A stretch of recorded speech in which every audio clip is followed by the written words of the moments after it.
ভগবান গীতায় বলেছে যে অচ্ছেদ্য হয়ং দাহ্য হয়ং অক্লেদ্য শস্য এবতে নিত্য সর্বাগত স্তনুর চল হয়ং সনাতন।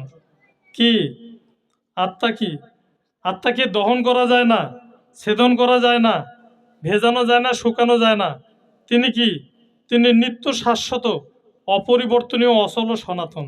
সনাতন মানে কি? আগেও ছিল, বর্তমানে আছে, ভবিষ্যতেও থাকবে।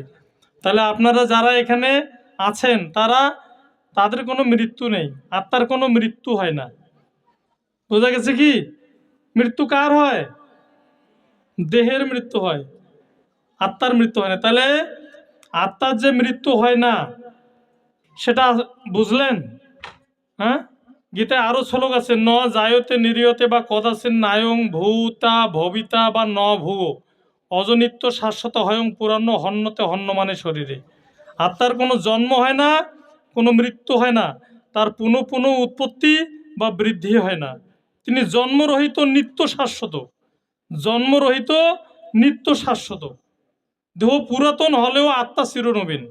দেহের বিনাশ হলেও আত্মার কোনো বিনাশ হয় না।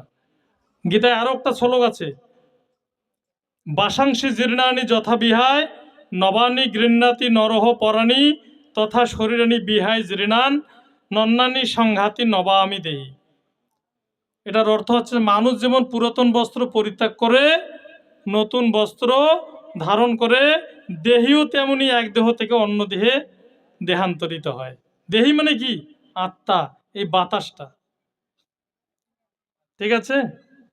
তাহলে গীতাতে অনেক এ ধরনের আরো অনেক শ্লোক আছে আত্মা সম্পর্কে, কিন্তু আমরা গীতার শ্লোককে অনুধাবন, উপলব্ধি করার চেষ্টা করি না। গীতার কোনো শ্লোক মুখস্থ করার চেষ্টা করি না। তো গীতার যদি শ্লোক আমরা মুখস্থ করার চেষ্টা না করি আর গীতা যদি অধ্যয়ন না করি, তাহলে এগুলি কি বুঝতে পারবো? এই কথাগুলি গীতা কার কথা? গীতা হচ্ছে ভগবান, স্বয়ং ভগবান। তা স্বয়ং ভগবানের কথা যদি আমরা উপলব্ধি না করি আর গীতা যদি শ্লোক মুখস্থ না করি আর গীতা যদি অধ্যয়ন না করি, তাহলে আমরা কি বুঝবো আর কি শিখবো? আর আমাদের দুঃখের কারণটাই বা কি, এটা কিভাবে জানবো? জীবের যে দুঃখের কারণ সেটা কিভাবে জানবো? আপনারা যারা আছেন তারা সবাই কি একই পরিস্থিতিতে আছেন? হ্যাঁ, এক একজন এক এক পরিস্থিতিতে আছেন। মাথা চিন্তাতেই একদম সেই হয়ে গেছে। ঠিক আছে? হ্যাঁ, সংসার ও দাবানল, সংসার দাবানলের মধ্যে রয়েছেন, সকলেরই চিন্তা। তিনটা ক্লেশ আমাদেরকে পেতে হয়, আধ্যাত্মিক, আদি ভৌতিক আর আদি দৈবিক। ঠিক আছে? এই তিনটা ক্লেশ আমাদের সাথে রয়েছে। জড়জগতে যারা আসবে তারা এই তিনটা ক্লেশ নিয়ে তাদেরকে জীবনটা কাটাতে হবে।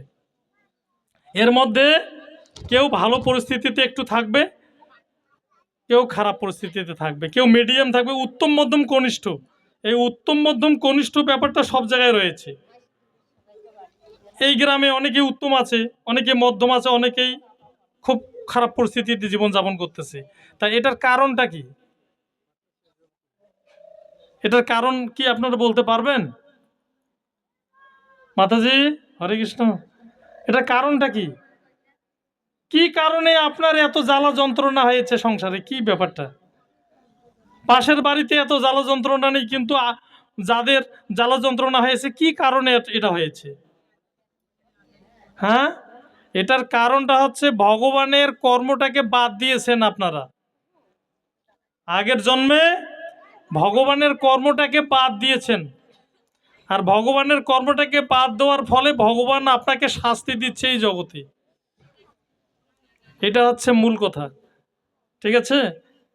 সেদিন আমরা তো বিভিন্ন জায়গায় ঘুরি, অনেক জায়গায় যাই, আর অনেক জীবের দুর্দশা দেখি।